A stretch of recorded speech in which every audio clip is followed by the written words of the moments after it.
Alright, so I've been seeing what the brush cutter could do, getting in underneath these apple trees. That way I can get in here and prune out all the dead wood while it's visible, and then do a real pruning on it in the winter time. But it does a nice job. You know, if there's dead branches underneath, it'll dice them up pretty good. I have been having some problems with the belt of the brush cutter, which is part of a longer list of issues I've run into so far. But service guy from the dealer's coming out tomorrow to give my machine a once over. I hope something is wrong with it, because if nothing is wrong with it, that means that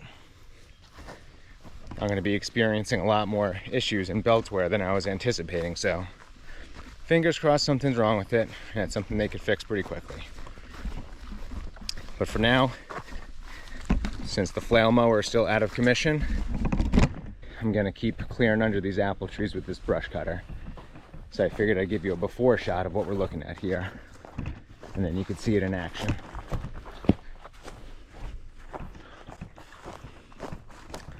So probably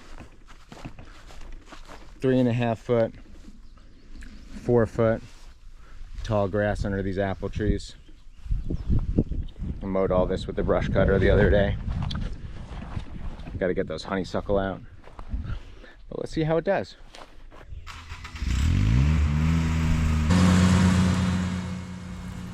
So far, in my opinion, the sickest thing about this brush cutter is its ability to just get under trees. I only have 2 mowers, the brush cutter and the flail mower, and I try to be a little bit delicate with the flail mower, but with this brush cutter, you know, you're always going to find dead branches and, in my area, blue stone chunks under trees and whatnot, and I really don't want to beat up on my flail mower like that. But with this thing, the blades are going to get beat up anyway, so you just kind of just go as hard as you want and don't worry about it too much.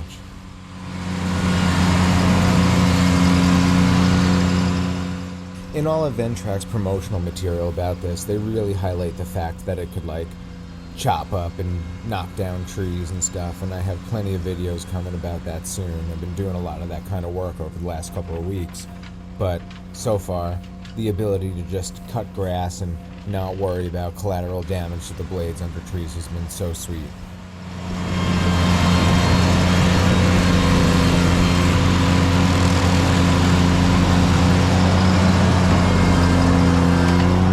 Okay, so that took 10 minutes. And I cleared under here pretty good. Hit a couple of rocks, but this will make it a lot easier to get in here, prune out all this dead wood, and then harvest apples later this year. It's pretty neat looking though over here. I like it.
This is another zone that I wouldn't have the guts to mow with anything else besides this brush cutter.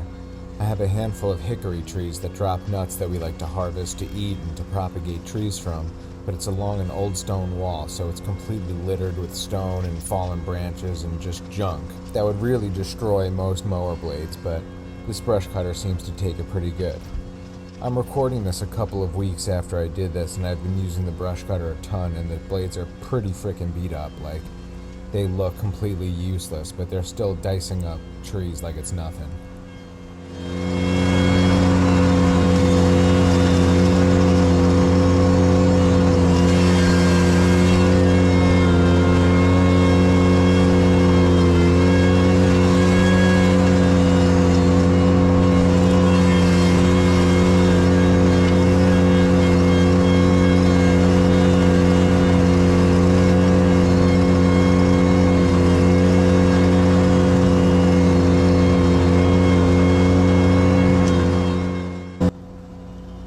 If by chance you've been watching my videos for a while, this area right here is the abandoned apple orchard zone that I've been working on clearing over the last couple of winters.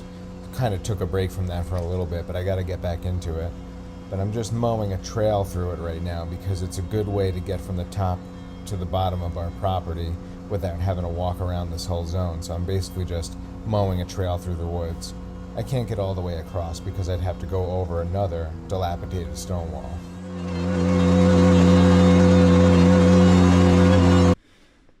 Okay, so you could see the belt wear from when the belt popped off twice already, but there's pins that go in here. So these set the height of the cutting, and then you put it back here to detach and attach the brush cutter. That's what the pin looks like, but there's no pin over here. I had it set to the cut height I wanted, and somehow I lost it while I was running the machine. So that's pretty frustrating. I really don't think I'm running this thing too hard. I mean, the way these things are advertised, it's like super duper machines you could, you know, tackle crazy jobs with, but I keep losing parts, slipping belts, and it's very frustrating. I hope I can get this figured out tomorrow. Again, I'm editing this with a couple of weeks of hindsight, and to be honest, this one might be on me. If you look at the deck of the brush cutter, there's a diagram that tells you which way to put the pins in.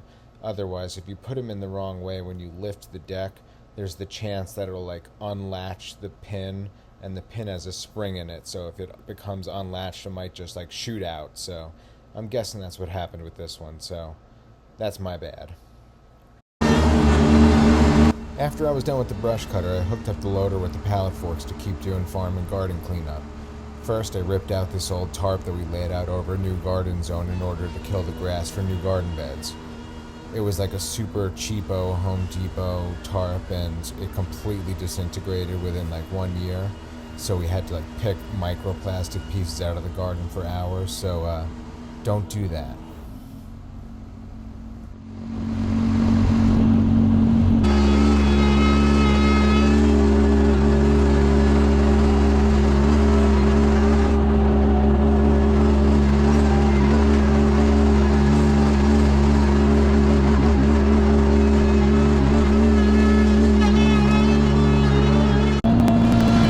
Here I'm just taking some of these old pallets I have laying around and making a little table within the garden for seedling trays and whatnot.